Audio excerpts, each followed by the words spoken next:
오늘의 말씀의 제목은 성경 말씀과 함께 살아가기라고 하는 제목으로 말씀을 같이 나누겠습니다. 오늘 우리 지난 1년간 한 달에 한 구절씩 암송했던 그 성경 구절들을 다시 점검하던 성경 암송 대회 날이었습니다. 참 나오셔서 같이 하나님의 말씀을 암송하는 것을 보니까 우리 교회 축제의 날인 것 같아요. 너무나 참 감동스럽습니다. 사실 나이가 많으시나 나이가 젊으시나 이 성경을 이렇게 완벽하게 암송하고 하는 것은 결코 쉬운 일 아닙니다. 시간을 내어야 되고요. 머리가 아플 정도로 그죠? 마음의 긴장이 되기까지, 부담이 되기까지 우리가 하지 않으면은 결코 해낼 수 없는 그런 일입니다. 자, 이 아름다운 시간들, 우리 주님께서 얼마나 귀하게 보셨을까, 아름답게 보셨을까 생각해 봅니다. 자, 우리가 왜 이렇게 참 시간을 내어서 성경을 읽고 묵상하고 또 소나 염소처럼 반추하고 묵상한다고 하는 것은 반추의 의미가 많이 있습니다. 속에 있던 것을 다시 끄집어내어서 반추하고 그 다음에 암송하는가. 도대체 이 성경 말씀이 우리에게 어떤 유익을 주기 때문에 우리가 이런 시간들을 가지는지, 이런 시간을 가져야 하는지 한번 생각해 보도록 하겠습니다. 자, 먼저 7절에 말씀해 보니까 여호와의 율법은 완전하여 영혼을 소생시킨다고 말씀하고 있습니다. 하나님의 말씀이 우리 영혼을, 사람을 소생시켜 준다. 소생시킨다는 말은 다시 살린다는 말입니다. 그죠? 그래서 부흥해다 하는데, 부흥해도 뭐냐면은 우리 영혼을 다시 하나님께로 돌아가게 만든다. 돌아갈 부자. 영어로 하면 revival. 그러니까 revive는 무엇입니까? 생명을 다시 일깨운다. 다시 살린다. 이 말입니다. 그래서 이 성경 말씀을 읽고 묵상할 때 이 성경 말씀이 우리를 살려준다고 이야기하고 있습니다. 바로 하나님께 돌아가게 만들고 우리 잃어버렸던 그것을 다시 회복시켜주고 새롭게 만들어 주신다는 것입니다. 여러분, 왜 그렇습니까? 우리 인생들이 어떤 존재이기 때문에 그렇습니까? 우리 인생들은 죄로 말미암아 어떻게 되었습니까? 죽었던 인생이에요. 우리 속에 있던 하나님의 형상이 철저히 파괴되고 썩어버리고 이미 죽었던 인생들. 그래서 사도 바울은 에베소서 2장 1절에 보니까 허물과 죄로 죽었던 과거 시제입니다. 죽었던 우리 인생들. 그런 인생을 하나님께서 예수 그리스도를 통해서 우리에게 살려주셨다고 이렇게 말씀하고 있습니다. 죽었던 인생. 참 요즘에는 보면은 좀비 영화가 그렇게 많이 나오고 있어요. 미국의 좀비 영화들, 워킹 데드인가? 그리고 한국에서도 좀비 영화들이 얼마나 많이 나오고 있는지 몰라요. 한국에 나온 좀비 영화가 또 세계에 막 히트를 치고 있는 것 같아요. 이 좀비는 무엇입니까? 사람이 죽었는데 이렇게 일어나가지고, 살았다는 말은 아니에요. 이렇게 일어나가지고 그냥 이렇게 다니면서 살아있는 사람들을 공격하는 것, 어기적 걸어다니는 그런 것을 보고 있습니다. 실제로 이런 일이 있으면 어떻게 되겠어요, 여러분? 이런 일은 절대로 없으니까 걱정하지 마세요.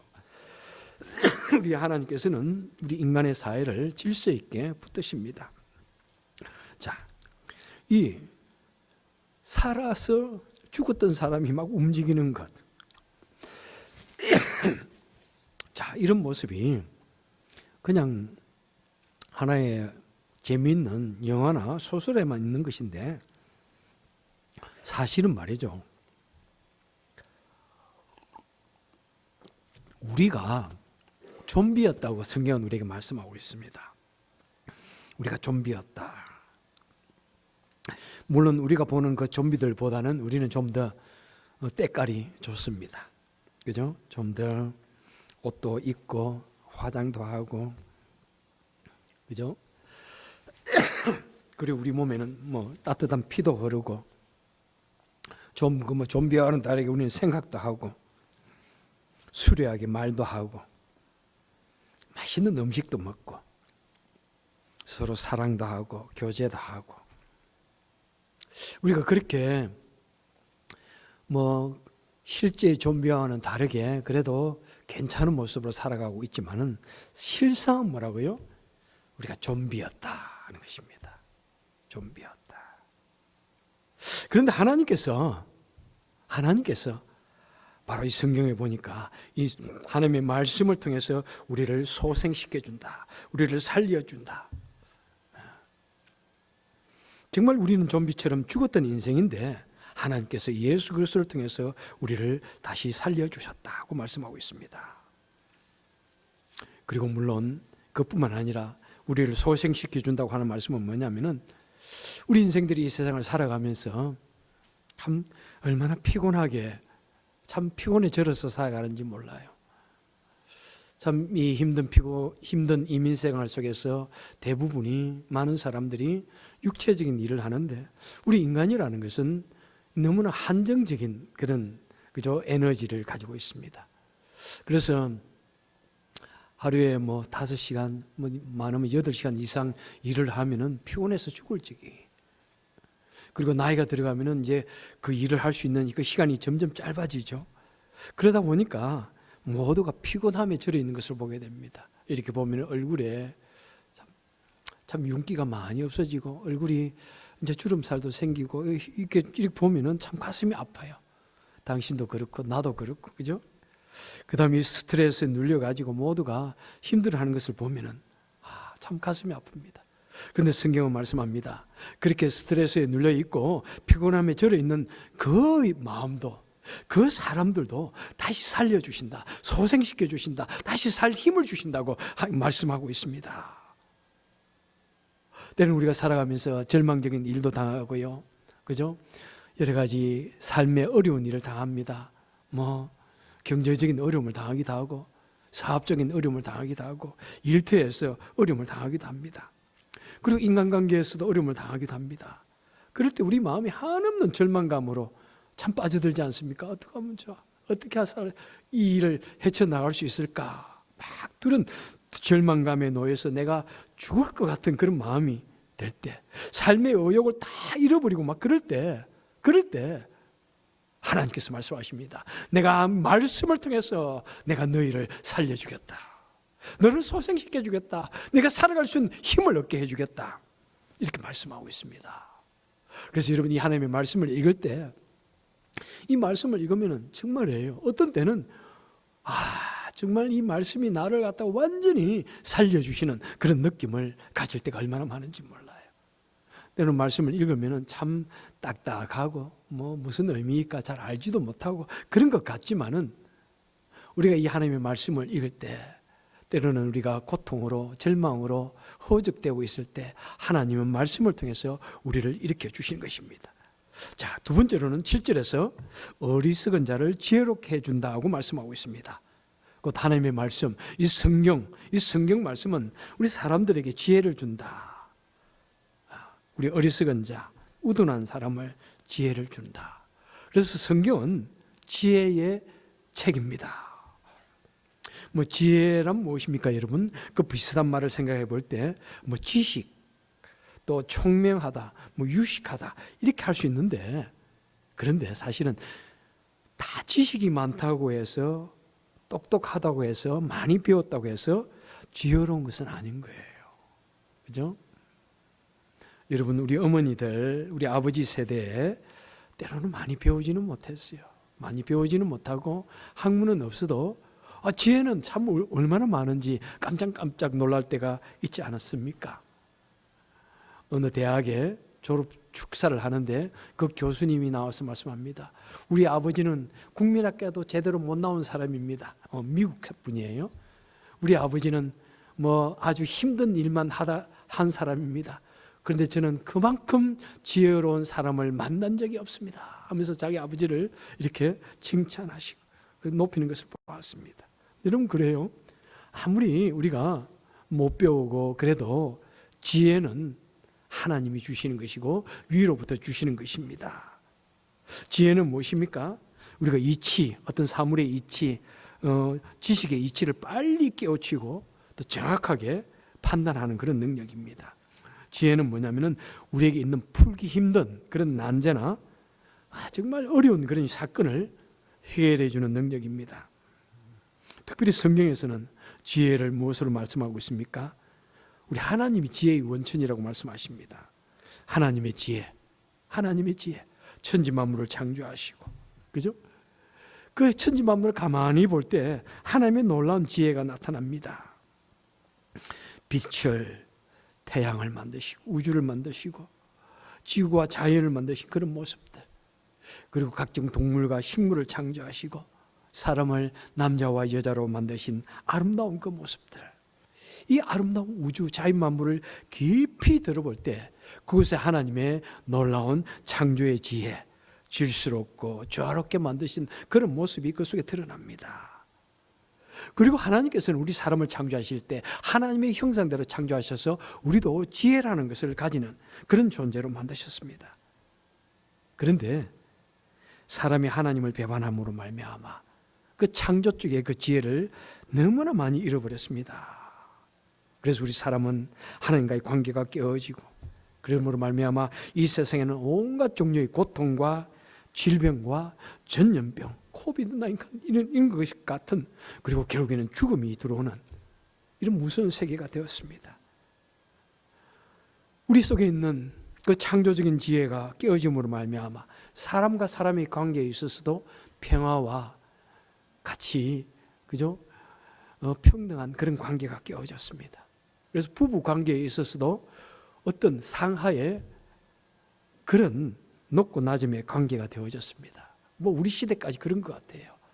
다행히 우리 후대 시대에는 좀 그런 것이 없어졌습니다. 여러분, 이것은 예수 그리스도 안에서 완전히 깨어졌습니다. 여러분, 사람 사이에 상하 관계가 있으면 안 돼요. 그런데 인간 사회에 보면은 얼마나 계급의 사회인지요. 여러분, 철저히 계급의 주종의 관계가 되어져 있습니다. 그래서 갑이냐 어리냐, 갑질을 하느냐, 이런 것이 많이 이야기되고 있습니다. 저는 그런 것은 좀 더 많이 이야기돼야 된다고 생각해요. 조그마한 것도 계속 마음이 이야기되어 가지고 우리가 좀 깨닫고 정말 이 세상이 질서와 조화, 평등한 그런 창조 쪽의 그런 관계로 돌아갔으면 합니다. 아무리 또 그럴지라도 우리 인간 사이에 있는 그 갈등의 관계, 서로 미워하고 분쟁하는 이런 것은 무엇입니까? 하나님의 창조적인 그 지혜가 깨졌기 때문입니다. 뿐만 아니라 이 자연도 그 조화가 깨어졌어요. 창조 쪽에 그 조화가 깨어졌습니다. 그래서 우리 인생이 살아간 날 동안 추위와 더위가 있다고 이야기하고 있습니다. 지진이 있고 허리케인이 있고 엄청나게 추워가지고 지금 한국이 북극보다도 더 춥다고 이야기하고 있고, 그런가 하면은 또 남아프리카는 너무나 더워가지고 사람이 그냥 대낮에 100명씩 죽어가고 있고, 이런 무슨 각종 자연재해는 무엇입니까? 창조의 지혜가 인간으로 말미암아 깨어짐으로 말미암아 그런 것입니다. 그래서 잠언서는 지혜는 무엇이냐? 하나님을 두려워하고 하나님을 경외하는 것이다. 지혜는 하나님을 아는 것이다 라고 말씀하고 있습니다. 그래서 하나님께서 창조 쪽에 보여주셨던 그 지혜를 하나님을 통해서, 이 성경 말씀을 통해서 우리가 깨닫게 된다면 우리는 하나님의 그 신비한 지혜를 더욱더 알게 되어지는 것입니다. 하나님의 이 성경 말씀이 어느 날 분명히 믿어지게 되고 깨달아지게 되어지는 것입니다. 여러분, 하나님을 믿게 되는 사람들 그 대부분의 공통적인 신앙의 고백은 무엇입니까? 하나님을 믿게 되어질 때, 정말 믿어질 때 어느 날 그냥 성경이 믿어졌습니다, 이렇게 말해. 그렇습니다. 저도요. 저는 신학대학을 다니면서도 하나님의 말씀이 제대로 믿어지지 않는 거예요. 어느 날은 믿어졌다, 어느 날 믿지 않았다. 하나님, 내가 이러다가는 거짓 목사가 되겠습니다. 안 되겠습니다. 내가 이것이 100% 믿어지기 전에는 안 됩니다. 그리고 미국으로 왔어요. 그리고 하나님께서 어느 날 하나님께서 나를 그냥 때리셔가지고, 그게 언제라고요? 1984년 LA 올림픽 때 내 영혼의 올림픽도 있었어요. 하나님이 그냥 나로 하여금 그냥 나를 때리셨는데, 이 성경 말씀이 그 이전에는 믿어졌다 안 믿어졌다 그랬는데 그냥 100% 믿어지는 거예요. 하나님의 살아계심이 100% 믿어지는 거예요. 성경의 그 어려웠던 그 지식들이 그냥 홍해 바다가 갈라지듯이 구약과 신약이 확 그냥 고리를 깨면서 그냥 믿어지고 깨달아지는 거예요. 여러분, 하나님을 믿는 사람은 이 창조의 지혜가 깨달아져서 이 어려운 이 신비적인 이 내용들이 믿어지고 깨달아지는 것입니다. 뒤틀렸던 인간관계가 여러분 회복되어집니다. 원수 같은 사람이 참으로 좋은 친구가 되기도 합니다.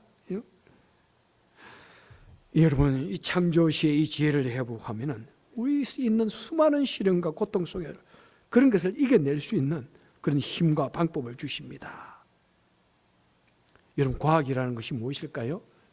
때로 우리는 과학을 하나님의 그 지식과 상반되어진다고 생각하는데 여러분, 그렇지 않습니다. 여러분, 사실 과학을 알면 알수록 결국에는 하나님께 돌아갈 수밖에 없습니다. 과학을 다 알지 못하기 때문에 인간의 한계적인 머리로서는 최고를 안다고 생각하고 이것이 하나님보다도 더 옳다고 말하는지 모르지만은 그것은 충분히 깨닫지 못한 것입니다. 과학이라고 하는 것은 하나님이 창조하신 그 창조의 지혜를 조금씩 깨닫는 것입니다. 창조의 원리를 깨닫고 발견하는 것이 과학입니다, 여러분. 그래서 과학은 하나님의 법을 결코 무시하는 것이 아닙니다. 오히려 깨달으면 깨달을수록 더 놀란 하나님을 아는 지식에 나아가게 되는 것입니다. 여러분, 의학은 무엇입니까? 의학은 인간을 치유하는 하나님의 지혜입니다. 인간 창조의 그 원리로 돌아가는 것입니다. 그래서 하나님의 그 지혜로서 이 의학이 계속해서 발달하고, 그래서 의학도 사실은 하나님의 일반적인 계시를 깨달아서 우리를 치유하는 한 방편인 것입니다. 여러분, 이 모든 지혜, 물론 우리가 생각하는 그 모든 100%의 모든 지혜가 그 속에 다 필요적으로 있다는 것은 아니지만은 하지만 충분하게 있습니다. 그래서 우리는 성경은 무엇입니까? 이 성경은 지혜의 보고입니다. 보고입니다. 그래서 성경을 읽을 때 때로는 우리가 어려움이 있고 고통이 있을 때 그것을 이겨낼 수 있는 힘을 주시는 것입니다. 그 다음에 세 번째는 무엇입니까? 8절에 보니까 여호와의 교훈은 마음을 기쁘게 한다. 이 성경 말씀은 사람의 마음에 기쁨을 준다는 것입니다. 여러분, 사람이 느끼는 가장 원초적인 감정 중에 하나는 기쁨의 감정입니다. 우리 어린아이들 안고 우르르 해보세요. 아이가 막 웃어요. 얼마나 벙긋벙긋 웃는 거 보면은 뭐 천사가 따로 있는 것 아니에요. 그냥 그거 한번 웃을 때 우리 부모의 마음은 녹아내리고 취함을 얻고 힘을 얻고, 그죠? 아이들이 가르쳐주지도 않는데 엄마가 아빠가 이렇게 어르고 좋아하면은 같이 웃습니다. 우리 인간에게 있는 원초적인 마음. 그래서 하나님께서 천지 만물을 창조하신 후에 우리에게 보이신 최초의 감정이 무엇입니까? 하나님이 보시기에 좋았더라. 여러분, 그래서 여러분, 이 기쁨의 감정은 뭐냐면 하나님과 우리 인간의 관계가 회복되어지면 주어지는 감정입니다. 여러분, 그래서 내 기쁨이 항상 넘칠 때 하나님의 은혜가 풍성한 것입니다. 여러분, 하나님과 인간의 관계가 참되게 엮여 있을 때 언제나 이 기쁨이 따라다닙니다. 초대교회 모임 속에 보면 이 기쁨이라는 단어가 얼마나 많이 나오는지요. 사도행전 2장 46절에 보니까 날마다 모이기를 힘쓰매 저들의 마음이 기쁨과 순전한 마음으로 가득 찼다고 말씀하고 있습니다. 여러분, 그래서 저는 여러분들이 교회에 오면 어떻게 하면은 이 말씀을 통해서라도 또는 찬양을 통해서 우리 예배를 통해서 기쁨을 같이 나눌 수 있을까? 저는 그것 생각합니다. 여러분 보기만 봐도 얼마나 기쁜지 몰라요. 여러분, 같이 예배드리고 같이 하나님의 자녀라는 그 이유 하나만이라도 저는 여러분을 정말로 보면 너무나 기쁘고 참 너무나 자랑스럽고 너무나 감사합니다.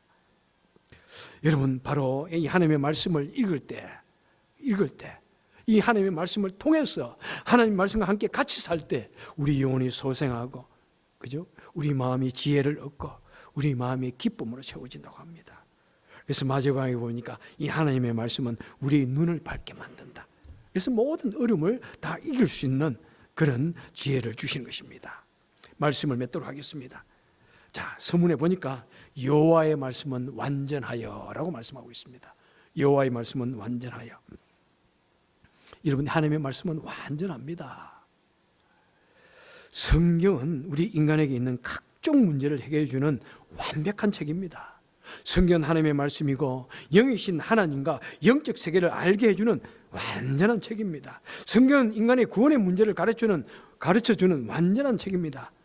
이 성경은 하나님과 우리 인간 사회의 신비, 이생과 내생의 신비, 해결하기 힘든 이 고통의 문제를 완전히 풀어주고 이 힘든 세상을 헤쳐나갈 수 있는 힘을 주는, 우리를 인도하는, 우리 눈을 밝게 해주는 말씀입니다.